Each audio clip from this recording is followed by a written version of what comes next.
So if I ask Alex to kick off, that'd be brilliant. No problem. Good morning, everyone. So I just firstly introduce myself. So I'm Alex Rose. I'm the Director of New Homes and Estate Agency at the business Houseful. And for those of you not familiar necessarily, you'll be familiar with our brands such as the Zoopla business. Essentially, we provide sales and marketing support, software, and also sort of analytics really to lenders, house builders, and advisors around the sector. So Andrew's just asked me to really just kick off a little bit about sort of how we see the market, what we see going on through the lens of consumers and data. So really, what we've seen firstly in the market from a kind of resi house building perspective is, since the global financial crisis, house prices have grown by about 70% since their low of sort of 2009 to 2013.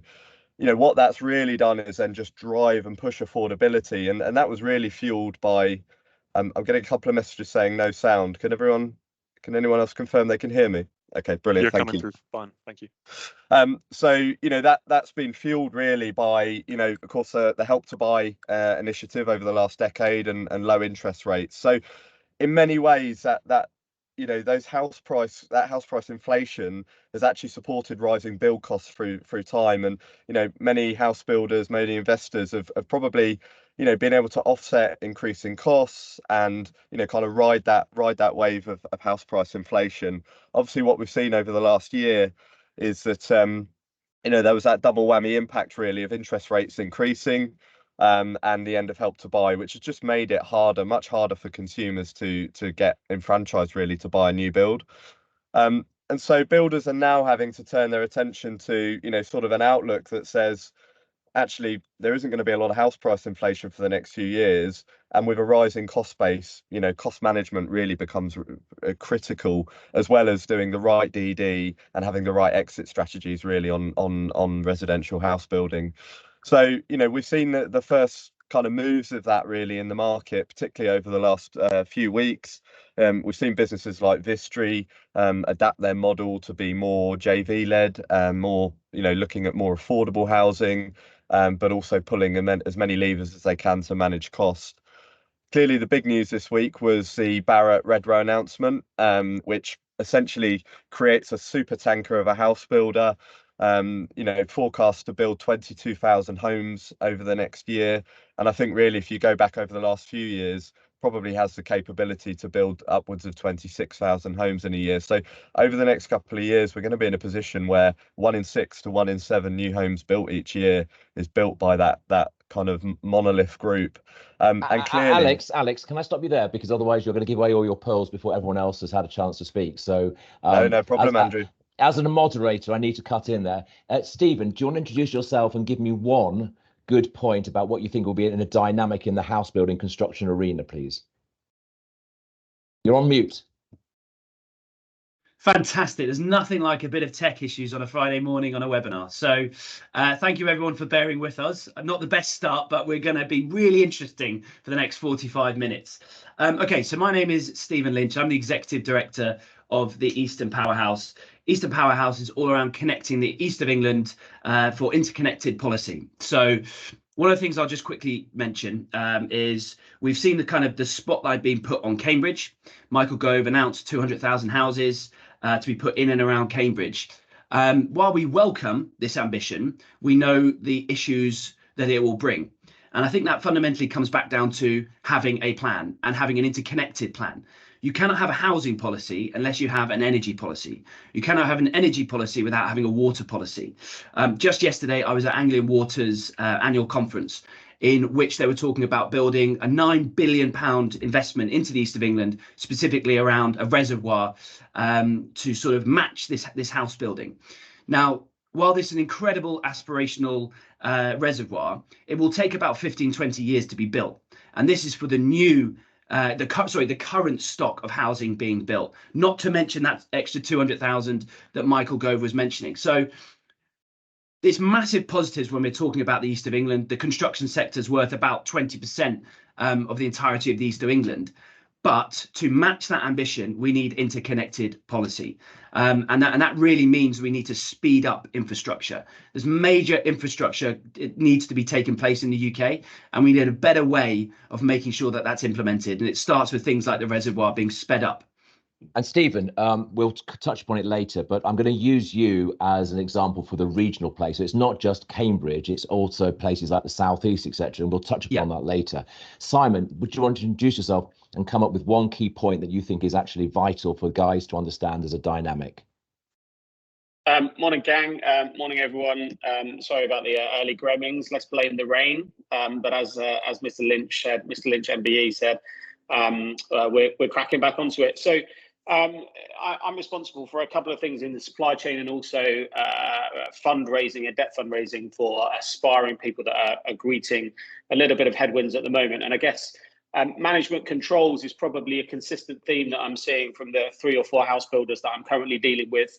SMEs anywhere between 100 and 200 units a year, and equally the acceleration of how problems can manifest and the speed at which they can manifest is starting to catch not only house builders out, but those that sit in the construction supply chain as well. So we're quite stereotypically British at kicking the can down the road or putting a stake in the sand to suggest actually it'll be all right next Friday, it'll be all right the next Friday, and then we see the problems manifesting and on top of themselves. So certainly that diagnosis, guiding policy and coherent actions that Rumelt so nicely talks about is kind of key at the moment for managing controls across the whole construction sector. Thank you, Simon.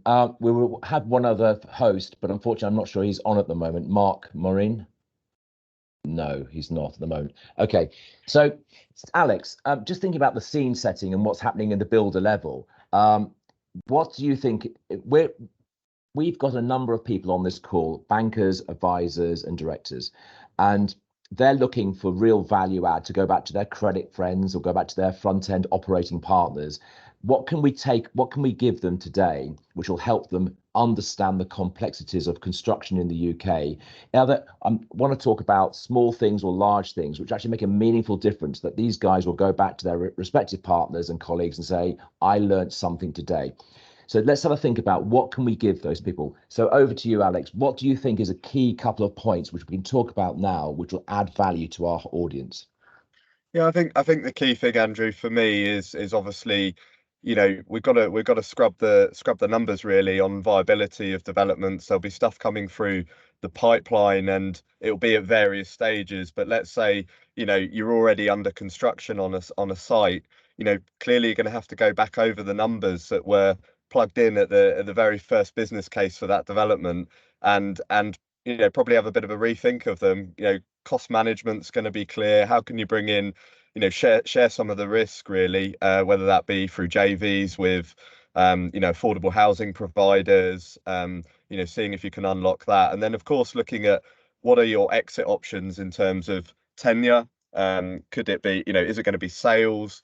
Are there exit options available in the sort of build to rent space? And so Alex, if you're a lender and suddenly your borrower is saying, I'm suffering, I'm running out of cash, I've got a half-built sizable development, what do you think will go through that lender's mind apart from a bit of panic? How can they stop the panic and work out, right, these are my 3 key things I need to do today to make sure that I've maximized my chance of getting my money back? Yeah, I mean, clearly you've got to look at what the sales and marketing strategy is of that, you know, operator. Have they really, you know, I deal with it at the coalface, and it can be pretty rudimentary. You know, we've given it to the local estate agent to do some marketing on. We've kind of hit the local market. You know, we really look at supply and demand data. Where are there pockets of undersupply in an area, and over demand, and how can you tap into, you know, commuter belts? I think a lot of people think about a very localized market, but actually we see, particularly since the pandemic, people are willing to move much further afield, and especially when it comes to affordability. So, you know, the area, you know, that you talked about, the south of England or Stephen's area in the east, you know, clearly Cambridge has a huge pull to it as an economy, and, you know, lots of people choose to live within an hour of Cambridge and commute in, and that actually unlocks affordability. So think about the migration patterns, think about affordability. How do you unlock those exit strategies, and what's the right marketing strategy? And that's essentially what we're here to advise on. So Simon, in your CR, Chief Restructuring Officer hat on, you've dealt as a banker, you've dealt with as an academic, and you've also had, unfortunately, businesses that have gone wrong whilst you have been an owner and a director. Can you give us some extra light on what Alex is saying from the coalface point of view, not an advisor, but you were there, you've had it done to you, you are part of that rich tapestry of construction life. There has been a failure.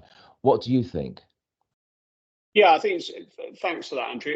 I think there's a balance here. There's a really good quote about entrepreneurs, don't fail. And the reason, well, they do fail, but the reason that they fail is because they dared to try, right? So I think there's probably, with my academic hat on there is a balance between kind of risk and entrepreneur being a kind of a bit fly off the wall, and we could say that with business owners, and actually understanding what levers that you can pull on that journey when it does become a bit tough. And I guess, having been in those headwinds myself, I'd probably spin that question round to you, Andrew, as you would expect me to, and say, at what point is too early to bring someone like you into that conversation? Because being an entrepreneurial business owner is a lonely world.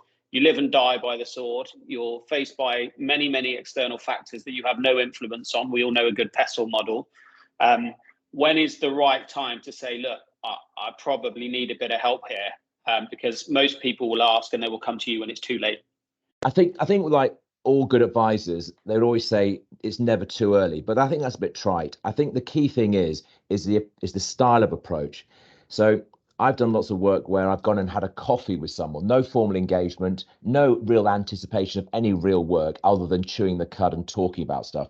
And sometimes getting involved as an observer to the board rather than being a formal appointee is actually the light touch that people require, whether it's the directors wanting just a helping half an hour or the lender saying, would you go and have a chat to this guy? He knows what he's talking about. It's not to imply there's a meal ticket, there's a fee fest. It's all about, are you able to touch the point and say, I can deliver some real gold dust to you. Now, clearly, if I'm liked and my advice is liked and it's appropriate, so therefore what you wouldn't do is suddenly pile in with lots of advisors when a light touch is required.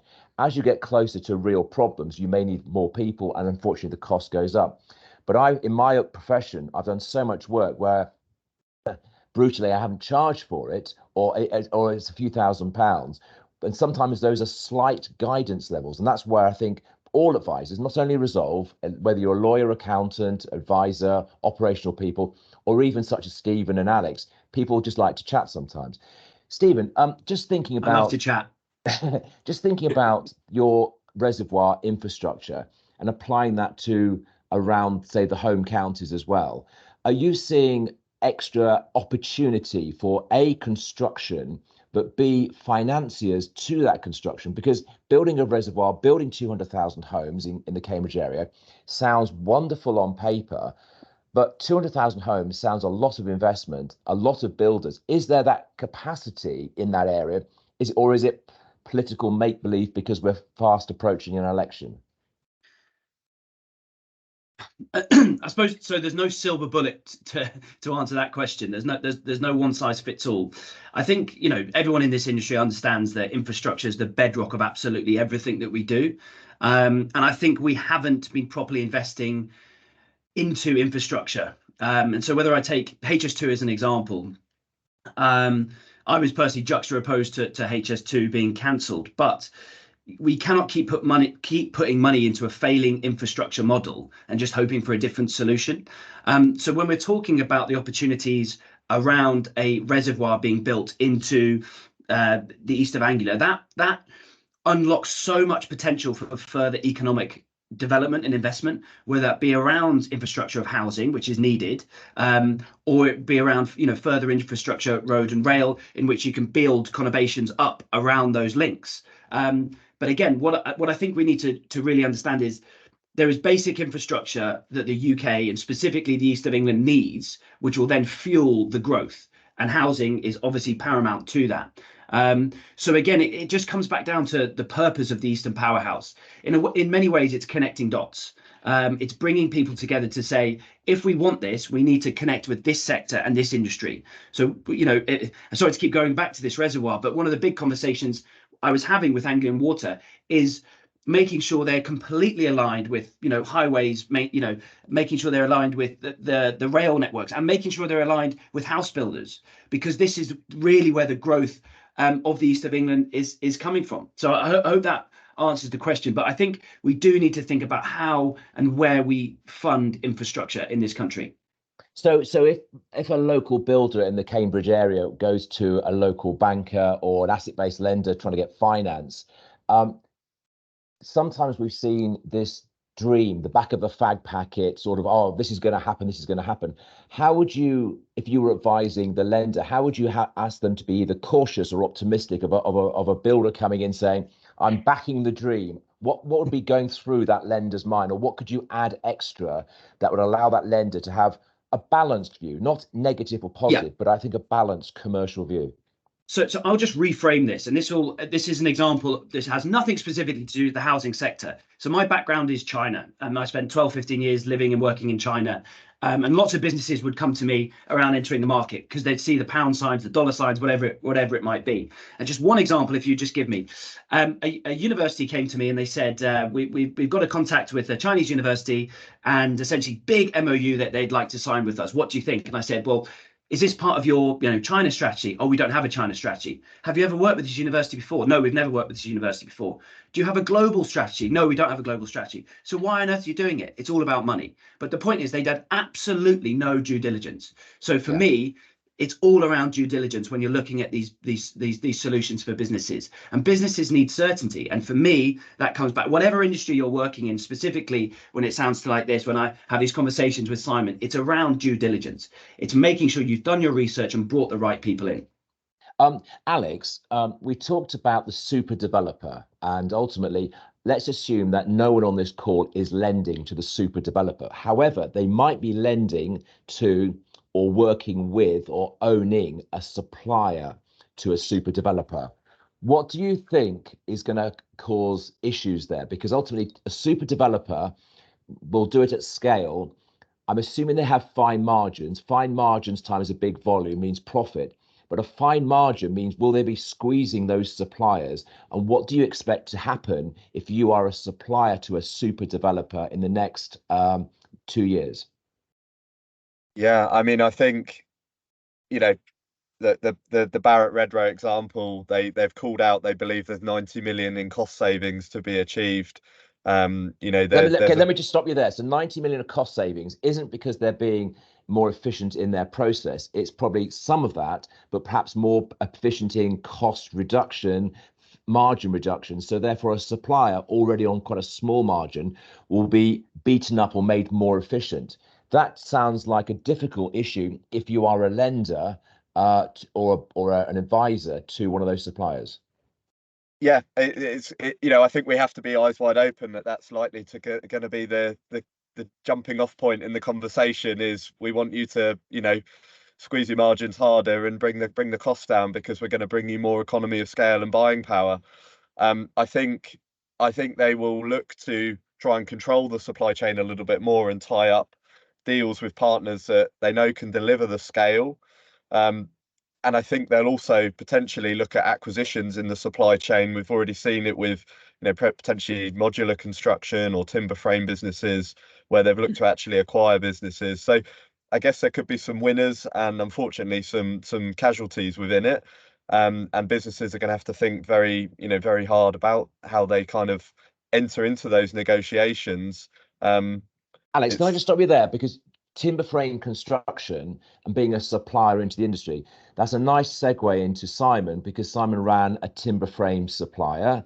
And I think there was a couple of reasons why he doesn't run that now, mainly maybe supply economics, but also management. And I think management is a big point I'd like to kind of raise, because all these problems which you discuss are usually surmountable if management understand them, have a decent plan, advise well, etc. But these problems are not insurmountable if ultimately management go, what do we do, head in the sand? So painful though it was, Simon, if we go back to a previous role that you had, I think it was quite nice to explore what was going through your mind as the owner, semi-absentee owner with management, and also the supply chain which you then faced. I think there's a balance, and Alex's stats that continue to be helpful.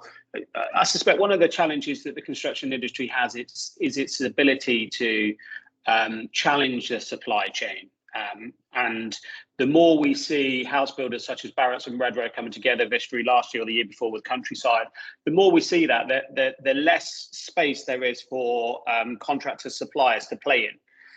So really, you're reliant on goodwill of house builders, and I've got some very good friends in house builders and still continue to have. I should caveat that, but you're relying on the goodwill of house builders not to squeeze the supply chain to the point where they're probably being squeezed from both ends at the moment. And I guess what we are seeing at the moment is inflated costs, a limited market that has reduced by 25-30% over the last 12 months, and you've got this pinch point. So it's all very well saying, well, just reduce costs.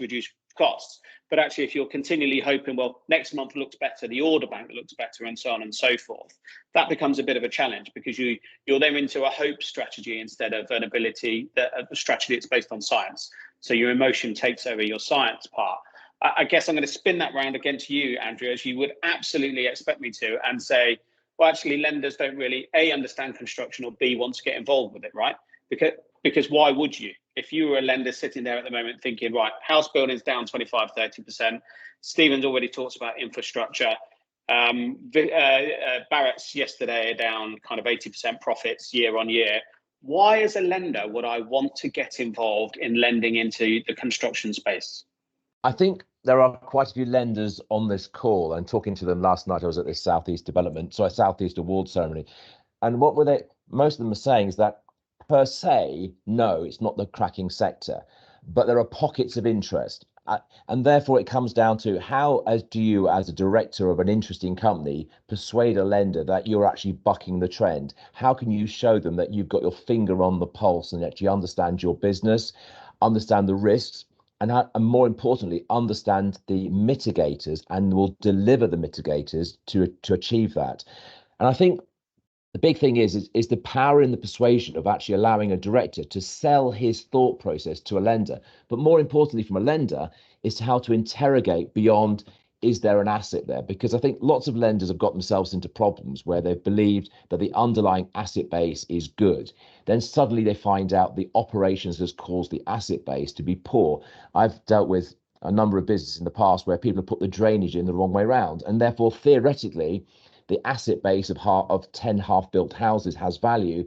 And then when you get in there as the advisor, you find not everything is as it seems, and therefore some of the operational points haven't necessarily come out to the bank and are suddenly disclosed by an expert going on the site and saying, oh, this doesn't comply, this doesn't work, this is not, and then all things bubble out.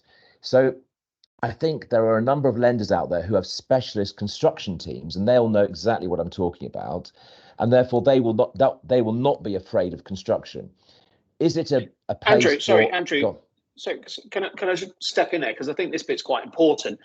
There is a big assumption here that the SME market itself is full of, polished business owners, right? So business owners that have gone through childhood and now they're a business owner and they know everything about business. They've done their MBA and tick, tick, tick.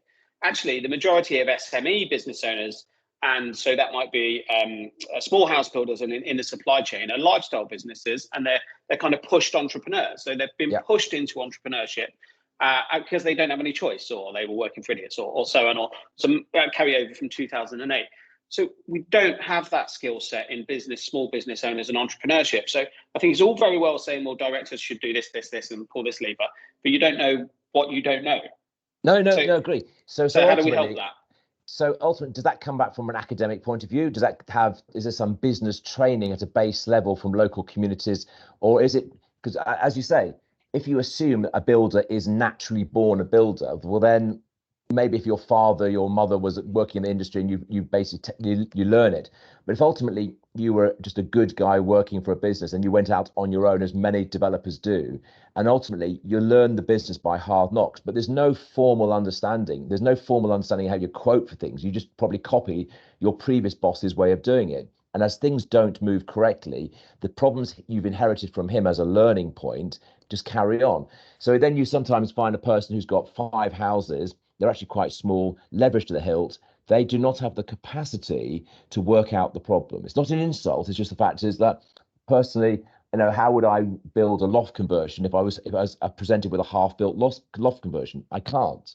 So I think it's not embarrassing for builders, construction guys to seek expert advice. What I'm assuming is that on a day-to-day basis, they have a fundamental understanding of what they should be doing. Whether they deliver it, that's the problem. But overlaying financial advice, legal advice, and commercial advice sometimes is where we come at it from. Stephen, in your work in the regions, do you come across directors who are knocking on the door saying, or people who want presentations to say, how can I improve the way I run my business? Is there any government sort of level of a regional level of help and assistance understanding to companies, not necessarily being paid for, but is there something which is a policy, something which can be helpful for the construction sector? So I think I just to touch upon that, I think there's 2 aspects of that. One is kind of the internal constraints. So what Simon talked upon there about a director, seeking, whether it be management advice, whether it be, leveraging marketing, whatever it might be. And, absolutely, say from a Powerhouse perspective, we can come in and support on that. From an external perspective, I think what you're also speaking about is the policy environment. And this is, kind of something I'd like to talk about in regards to where I see our role as a Powerhouse. And I think if you go, to your, as a business, your local business, if you go to your local MP, they'll do their absolute best to support you. But quite easily that can be brushed aside. The point of the Powerhouse of what we're trying to do, there's 52 MPs within the region. If we can galvanize as a regional policy, we bring in the MPs, we bring in the sectors, we bring in the businesses, you can make regional policy change, and that will absolutely help this sector and help support businesses. And that's kind of where, I'm trying to get my point across in regards to a policy change. If you go with, the credibility, and the granularity, that can make real policy shift. And these external constraints that businesses are facing, I think often they think they're completely unique. They're not. All businesses are facing a similar issue. And what we would like to do is platform those issues and champion them to make real policy change or support. Because again, there's no silver bullet here, but there's understanding how we can support SMEs from a government perspective. Alex, what's your thoughts on this?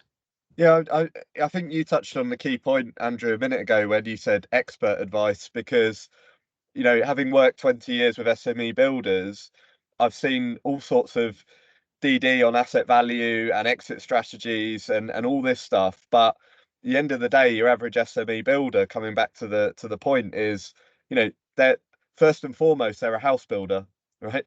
So they're not an expert on valuations, valuing assets, exit strategies, all this stuff. And they tend to take advice then from people around them. And often it's free advice. It's a local estate agent trying to help them out, trying to win their business as well.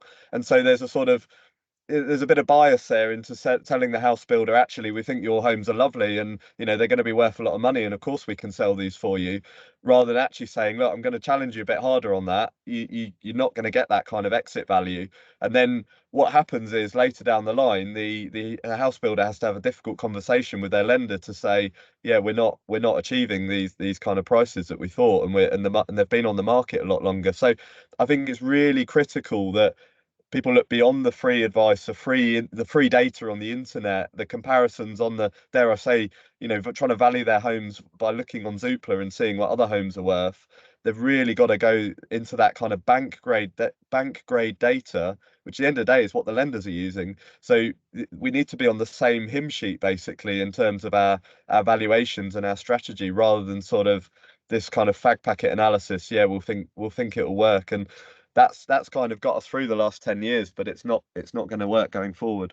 Simon, when you look at your CRO work and when you're working for SME builders, construction businesses, what would you like various lenders or banks to do for your clients, which you don't see them doing at the moment? I don't want you to name any names, but I want you to keep an overview. What would you like to see them doing? What would you think would actually make a real difference, which doesn't cost the lender anything much, but would make a disproportionate positive to your type of client? If the I'm not here for career suicide, so I'm probably going to leave some lenders alone, to be honest with you. Look, if there are 47,000 businesses teetering on the edge in the SME market, right? So I think that was in the Guardian last week, or there's some veracity in my numbers here. How much expertise have our experts got?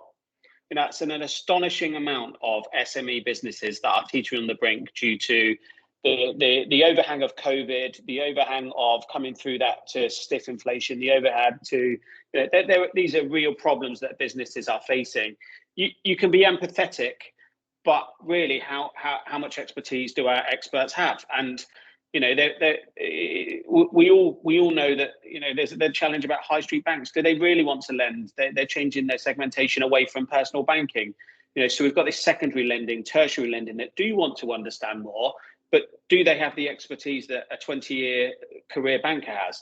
Probably not. So equally, we face with building sites that we've got site managers that are 24, 25 because the old school got to COVID and just left. So COVID was I don't think we've really seen, you know, some of the after effects that continue to come through from COVID in terms of jobs, in terms of economics, in terms of people leaving businesses, in terms of experts going, well, what's the point?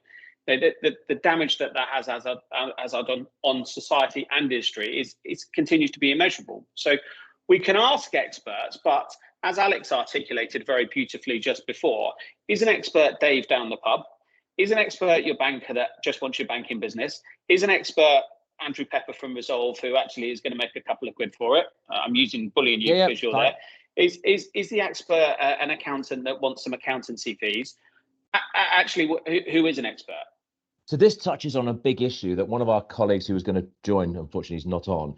We're going to talk about human resources and skill set, because has the skill set in the building construction world changed dramatically over the last couple of years? Now, you point out COVID. If you're in your late 50s and 60s as a builder and you've had a tough life and COVID's caused you some issues in the building, would you kind of finish your business and gracefully exit? So does that mean that we've lost a lot of the grey hairs in the building construction market, at which point you've now got the 20 to 30-year-old, great, but ultimately they haven't gone through a recession. They've probably built their businesses on house price rising up incessantly, the good times. If you buy a house, you work out the cost of the quotation, you know you're going to sell it. Well, maybe that's not true anymore. The fact is that these things will come back to bite you. So Stephen and Alex, just to draw upon that, what do you think of the current skill set in the market, and where do you think we can add extra value? Maybe if I just touch upon, I think if I just touch upon skills in general, and then kind of maybe Alex takes it to the housing sector. So, you know, I heard this expression recently. It's called a silver tsunami in regards to at all levels of industry. Kind of the more experienced people are dropping out the workforce, as you've mentioned, COVID hangover, retirement, whatever it might be. So it's called a silver tsunami in regards to kind of the experiences leaving the market. So can I just stop you there? Now, yep. One of the points that I would like everyone to understand is that tomorrow, when they're talking to people, how many people will start quoting silver tsunami? Because I have not heard of that. I haven't heard of it either. I thought it's quite... So we can track this conversation now with our friends on this call, because they'll start using silver tsunami. Luckily, none of us are silver tsunami'd yet, so that's okay. Sorry, Stephen. Yeah, I'm not going to comment on hairlines at all. I'd be delighted if I went silver. So as I say, look, but the point remains, there's an enormous amount of experience leaving the workforce, and there is an issue about people coming into the workforce, whatever industry it might be. So again, we track the East of England, different sectors, different size businesses, and they're all saying the same things to us. You know, there is not the skill set for now, and definitely not for future generations. So when we're talking about different sectors and we're talking about the additions of technology, you know, how on earth can we integrate this into this sector? You know, there is a clear call from businesses that there is not the supply that we need in regards to the demand that they need. So there is a fundamental disconnect here. And I think that speaks to the sort of higher educational institutions and the skills and the apprenticeship levies. We need to be bringing the people with the skill sets into these positions that can take the future of these industries forward. And so I'm not saying I have the answer, but every single sector we go to and speak to, there is a fundamental disconnect between the amount of skills that they need and the lack of jobs that can be created but are struggling to get into. So let me just stop you there quickly. So therefore, it's not only is it training you're advocating, we've also got to work out who is perceived as neutral advisors, because as Alex said, someone down the golf course saying, don't worry, mate, I built a few houses a couple of years ago, you can't go wrong in building houses. Whereas those aren't necessarily the educated people for the next 2 years. Second, they have, as again Alex says, if you go to the housing estate agent, he wants to sell your brand new house, and he'll say it's worth £300,000 a day, and he'll come back to you 6 months later saying it's a tight market, I'm sorry, I can only get you 260. 40 grand a pop blows your budget, especially on fine margins. So therefore, thinking about it, who are the neutral experts? And second, who can we go to for training? Is there a political or policy thing where people are saying, how do we train our new construction people? Well, so I think that talks about the career pathways in regards to kind of bringing people through along on that journey.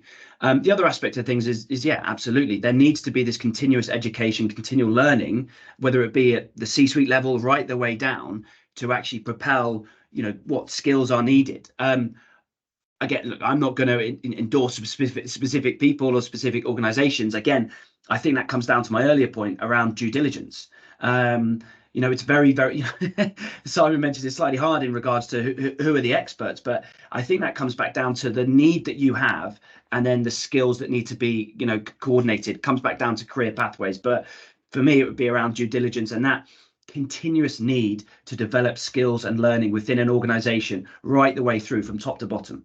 So how do we meaningfully help house builders to actually connect with the local politicians and economies, as well as giving them the right commercial support? Is there a practical way you can suggest to help either the directors on this call or advisors on this call who would say, Mr. Jones, please go and talk to this style of person. You're not going to mention an organization, but this style of organization, to give their clients some real basic or higher level understanding of what the options are. I mean, look, so I've spoken to a few SMEs in the region, and we talk about, we're not a political organization, but we understand the politics. We understand how it works. Often people say, I'm not interested in the politics. Going to your local MP for support is not politics. Your local constituency MP will want to support you as a member of the community. So, first and foremost, do you find that actually worthwhile? Do you get, is it some MPs are good, some MPs are bad, and some MPs are just okay? Is it a real opportunity for a house builder, construction guy to get some real value add coming out of that? Well, I mean, just look at our political system. Some are good, some are bad, and some are in between. But again, what I would say is in regards to, I'm just going to speak on an Eastern Powerhouse perspective. Going alone, will get you so far. Going collectively is a very, very strong statement. And, again, I'll just talk about the East of England. The East of England is a completely unique region. And lots of businesses on this call will say, I've got a unique problem. And you have got a unique problem, but it's not unique to you. It's part of, all businesses will be facing similar issues. And again, if we can collectively push on these policy changes, we can make a difference. So Alex, again, can I bring you in here on skills? Because ultimately it's you will see skillful people coming to you as a Zoopla type person, and you'll get some, frankly, mugs who are going, oh my God, how did they borrow that money? How did they build those houses?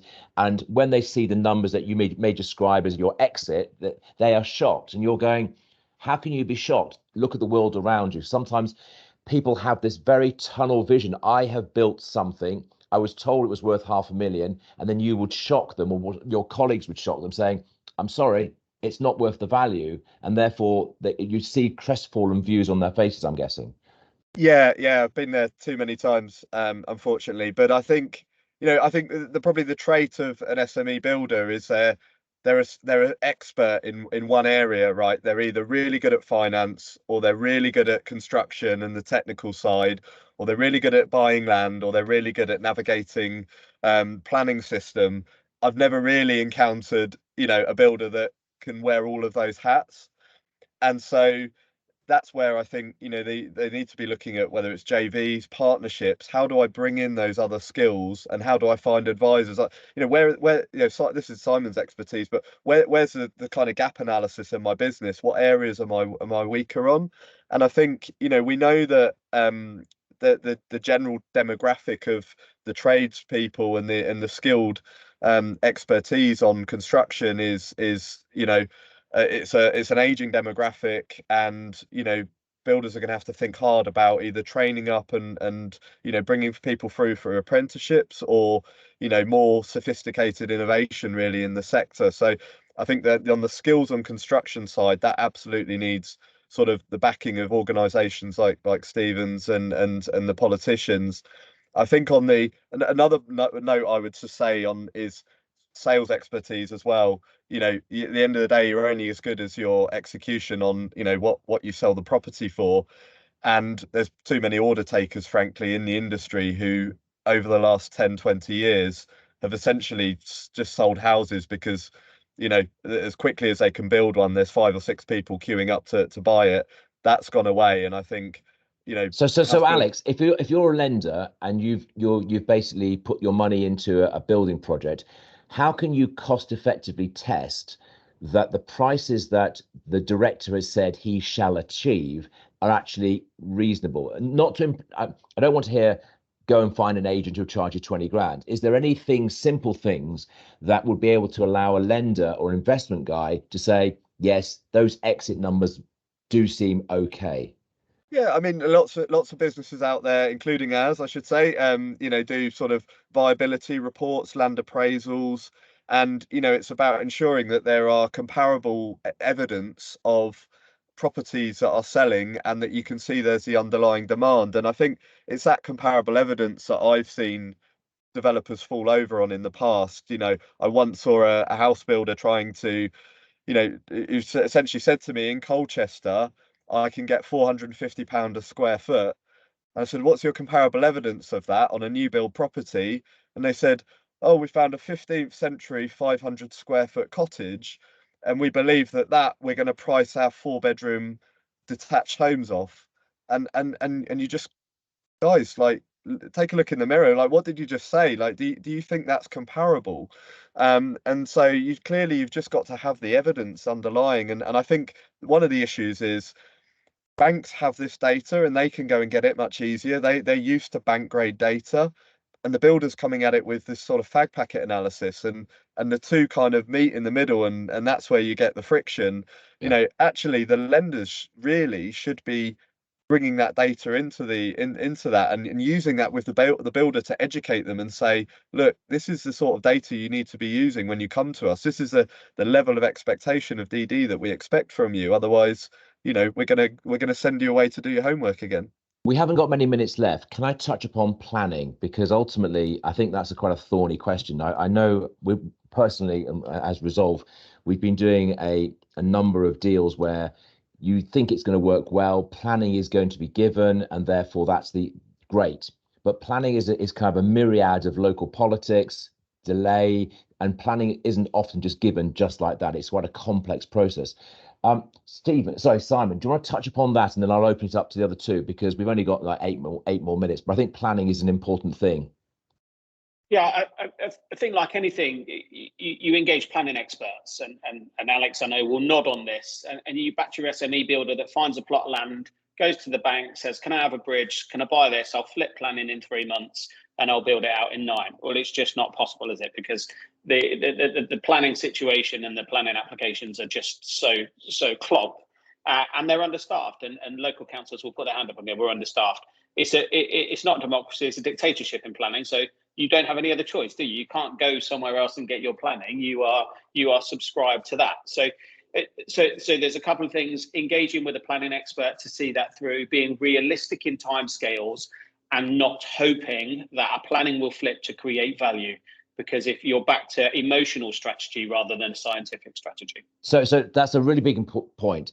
The desire for planning to solve your problem is just not a great strategy at all. Planning is but one point. It cannot be the clincher. So therefore, good understanding of cash flows, good understanding of costs, and planning is seen as a variable. Stephen, what's your view? Yeah, I mean, I'd probably just echo Simon's. It's a very difficult thing to say there's a solution. You know, we know it's slow. We know it's a costly process. I suppose these issues aren't unsurmountable. You know, they in my opinion, I think some of these can be solved regionally. But as Simon says, it's really understanding the process, what needs planning and what doesn't need planning. You know, we work with some of the green energy companies that are fitting solar panels, for example. Some of that does not need planning, but they will go to planning and it will cost money and it will take time, and then they might get rejected or go through. But actually, that doesn't need planning in certain instances. So I think it's really understanding the situation. I mean, I couldn't go further than just saying, you know, there's no one size fits all, but again, it comes back down to a little bit, if you can find your due diligence, whether that goes to an organization that can support you, where you can do your own research and really understand it. But it's a challenging process. From our perspective, it's about, again, lobbying in the right way to understand how we can unlock growth. That's absolutely critical, and making sure that these planning, the planning system has the right people, you know, inside to actually approve and speed things up, and that means coming from industry. Thank you. But Alex, what's your quick view? Yeah, I think quickly, you've got to control the controllables, right? And planning is difficult to control. So I think you've got to get as close to your sort of local authority as you can. You've got to provide them good quality information about why there's a need for that product in that market. And you know, really, you've got to control your cash flow, your cash burn rate, and not go too big too soon on cost. You've got to find a way to carry through what could be a prolonged period, because it's very difficult to estimate when you're going to come out the back of it. Right, we've only got a couple more minutes, and I want to try and finish it at 10 because people will drop off. What I want from you is just a very quick 1 point, which suggests, if it's you're a lender or you're a director or you're an advisor, what do you think is a gold dust point which you, as experts in the construction sector, would share without giving away too many of your kind of like special, unique ideas? Because I think I'd like to allow the guys to leave this webinar with, silver tsunami and something. Simon. So I'll dig in there first, and I'll put my academic hat on. Go and read some Rummel. Okay, so three clear things that Rummel talks about in his strategy: diagnosis, what's the problem; guiding policy, what we're going to do about it; coherent actions. You can repeat that and repeat that and repeat that in any part of the business strategically. I'll repeat it again. What's the diagnosis? What's the guiding policy? What are your coherent actions? The best global strategies are based on Rummel, good Harvard professor. Wonderful, thank you very much, Stephen. Yeah, I mean, I think without being too close to the sector, I'd just say it comes back down to due diligence. I really liked Alex's point about making sure you're connected to the right people and close to the right people to understand policies and how that can impact your business. And that comes back down to really understanding your due diligence as a business. What do you need from it, and what you need to get, where you can seek that. Alex.